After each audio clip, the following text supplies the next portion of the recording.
If you are stuck between doing things you love, following your dreams, or following your skills and doing the things you're good at, then this video is for you. Since I was a child, I've always loved fashion. I learned to sew, I was only 6 years old, and by the time I got to college, I was sewing most of my clothing and also for friends and family. Eventually, I got really into fitness, and 2 years ago, I decided to start my own clothing brand. I wanted to match these two things I was passionate about: fitness and fashion. My vision for this project was to help people learn to leverage fitness as a way to overcome life's challenges.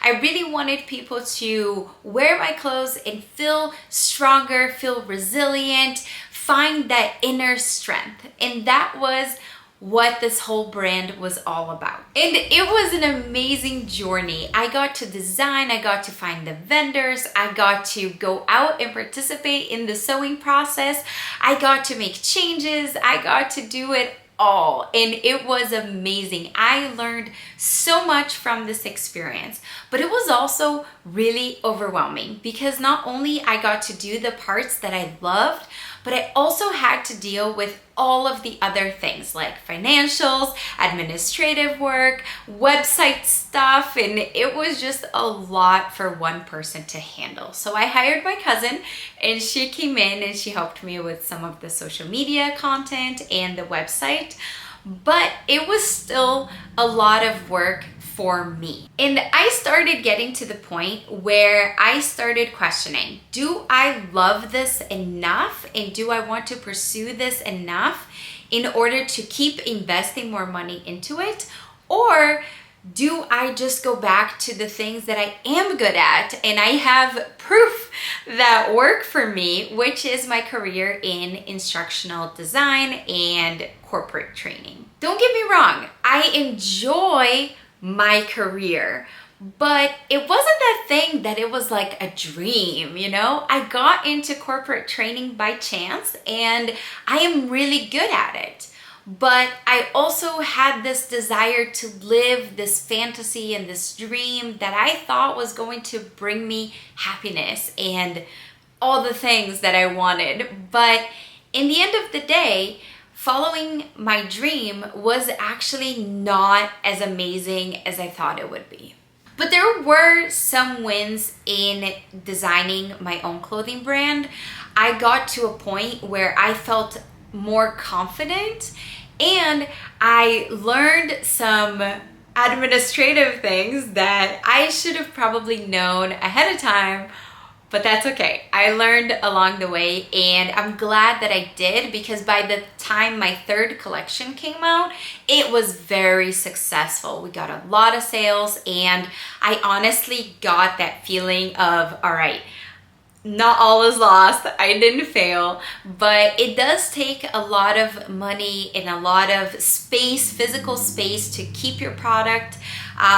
It's very different than when you are selling a service. And I was also able to look at the trends. What happens when you create something that a lot of people love? And do people need to physically try something on in order to buy, or do they trust their gut instinct and then buy, and then it doesn't work out and you run into that risk? So I really got to observe how the clients work with the brand and really what is their preference, just based on what types of sales we were doing and what was the most profitable.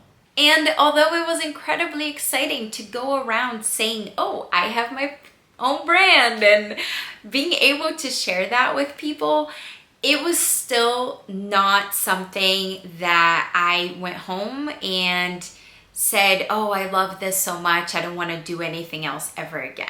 And I think, to me, that was kind of when I reached the point of saying, all right, well, if it's going to be like this, then I don't think I want it enough. I don't think I want it this bad.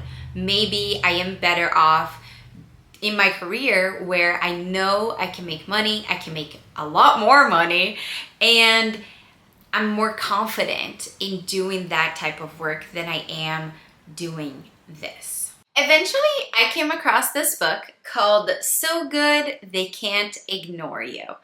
And Cal Newport, he makes an interesting argument why working on your skills and becoming really a master of your craft, it's a much better advice than following your passion. He even says that following your passion is a dangerous advice because you may be passionate about something today, but that may change tomorrow. And when you are truly committed to your skills and the skills that you want to develop, then it becomes a much better advice to know that you are going to get somewhere. In my reading, I also realized my motivations. What were my motivations to start my own clothing brand? And honestly, yes, I had a purpose, I had a vision for my company, but Renata, I didn't have something that I could take away from that. I went with the illusion that eventually I was going to be super successful and have a lot of flexibility and just be able to delegate work. But that is not necessarily going to happen in the short term, as opposed to when I work on my skills and I become a master at what I do, then I can actually say yes to jobs, but I can also say no because I don't depend on that one contract. I can also have more autonomy. I could also have more flexibility. I could actually feel more confident in all of the aspects of my job as opposed to following my dreams, where I wasn't very confident that I was doing the right things in all the areas. And I think that that is the critical point. What is motivating you to go out there and follow your dream as opposed to doing the thing that you're good at doing already? So getting to that deep state of where that motivation is coming from is what is going to take you to that next level. Because if you just think that, yes, I want to help people, what does that mean? What does that really mean? And what do you get out of helping people? Because on paper, things may sound really good, but that might not be necessarily how you feel or what is really driving you to do that work. So I would really get deep into the core of why I was doing something. And I think that that helped me tremendously when deciding to stop my brand. I am the type of person that I don't think I need to go out there and fail in order to learn. I can actually learn from other people's experiences. And therefore, I actually talk to my friends. I talked to one of my friends especially that loves her corporate job and feels very fulfilled in being the boss. And she is so funny because she actually did not start in marketing. And today she is actually a marketing manager. And to me, that was very interesting because she just kept working on her skills as a leader, because that is what she found that she is good at. She's good at talking to people. She is good at putting teams together. She is good at delegating the work. And she can really see that bigger picture that is needed when you are a leader. And that to me was very inspiring because it doesn't mean that what you are currently doing, that is the end all be all of your career. You can actually change areas based on the things that you are good at.